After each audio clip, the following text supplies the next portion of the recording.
Unfortunately, it seems like Giannis wants out of Milwaukee and to move on to a different team. So in honor of his legacy and time with the Bucks, I wanted to recap how he helped us win our first championship in 50 years. In February 1968, Wesley Pavillon and Marvin Fishman had just invested in the newest NBA team, the Milwaukee Bucks. The team's coach was Larry Costello, and they were led by their two superstars and now Hall of Famers, Oscar Robertson and Kareem Abdul-Jabbar, winning their first championship just 3 years after the team had started. But Oscar had retired from basketball in 1974, and Kareem then soon after requested a trade to join the Los Angeles Lakers.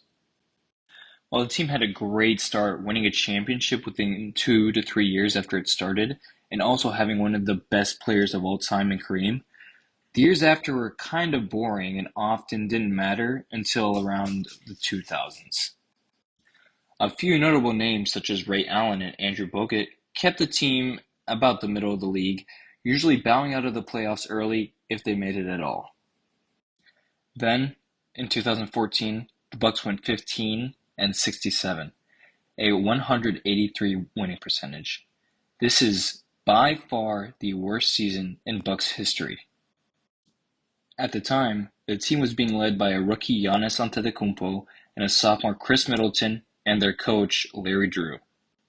Needless to say, the next year came with some much-needed changes. For starters, they fired Drew and hired ex-superstar turned head coach Jason Kidd.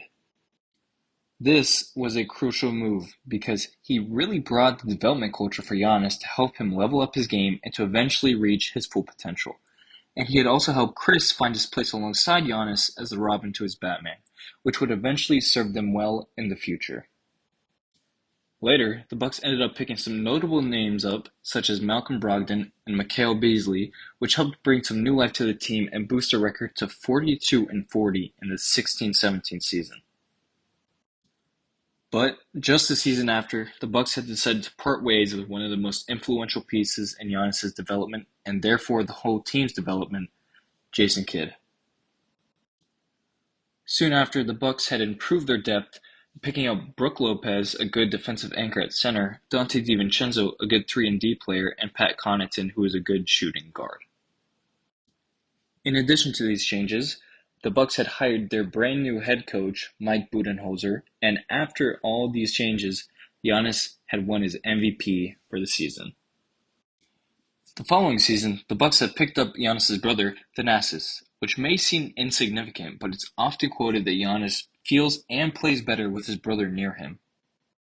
And once again, Giannis had won MVP of the league, and the following season, the Bucks had found their defensive-oriented point guard in Jrue Holiday, who some considered the heart of the team at times.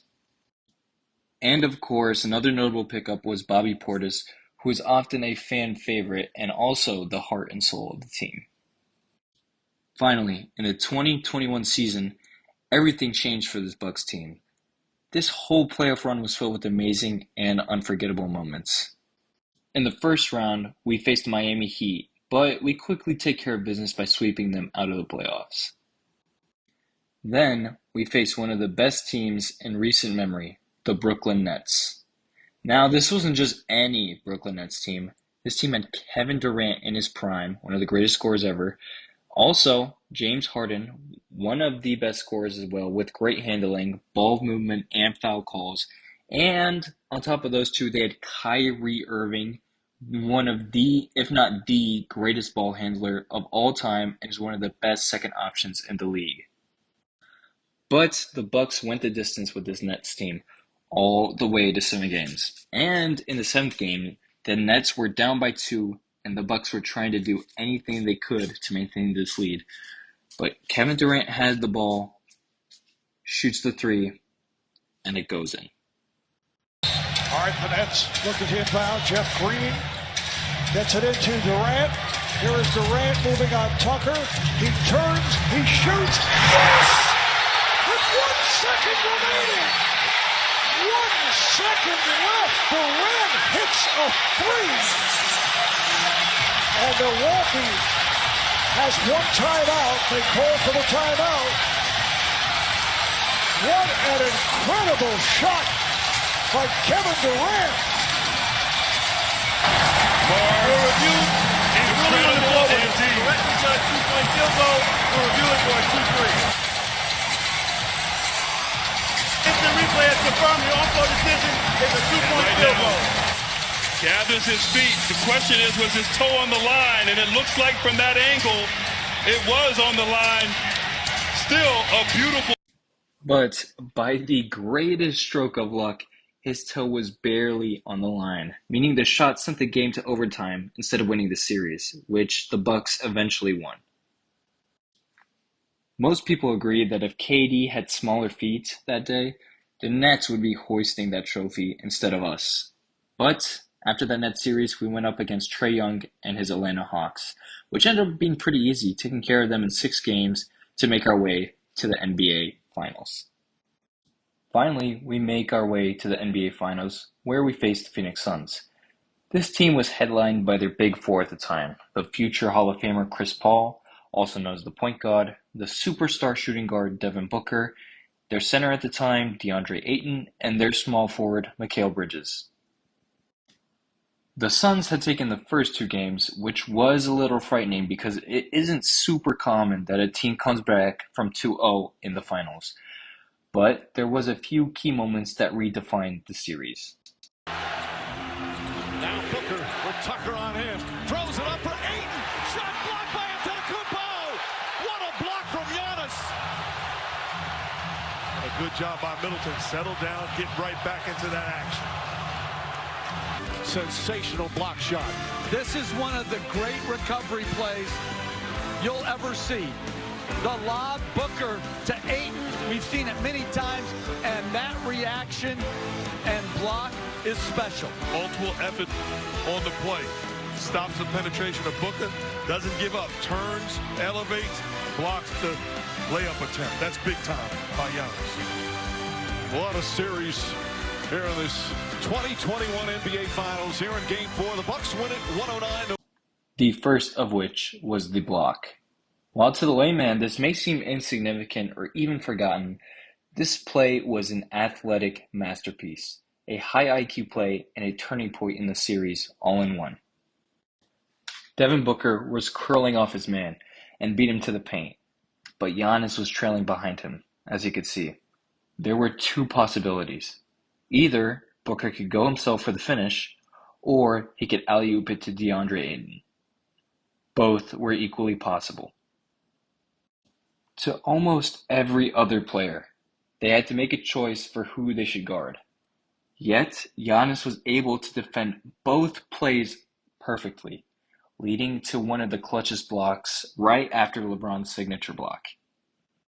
Later, in that same game, Drew strips the ball from Booker in the last minute, up by only 1 with plenty of time for the Suns to score. Holiday gets it. Shot clock at 3. Holiday looks up, drives, throws it up. No good. Rebound Booker. Suns have a timeout. Decide not to call it. Booker the drive, gets inside, leans in. Knocked away and stolen by Holiday. Phoenix has to foul. And Antetokounmpo throws it down. And a foul. Giannis on the alley-oop. What a turnaround. A chance to take the lead and the turnover as the Bucks now up by 3 and a free throw coming up. What a play by Drew Holiday. Gets into the picture, comes up with the strip. Turning the basketball over and then off to the races. Could have held it out. Instead, made the right read. Throws it up where only Giannis can catch it. Finishes it with the contact. And bad decision to foul because this would make it a 4-point game with 13.5 remaining. Phoenix still has a timeout. Once again, a critical free throw for Giannis Antetokounmpo.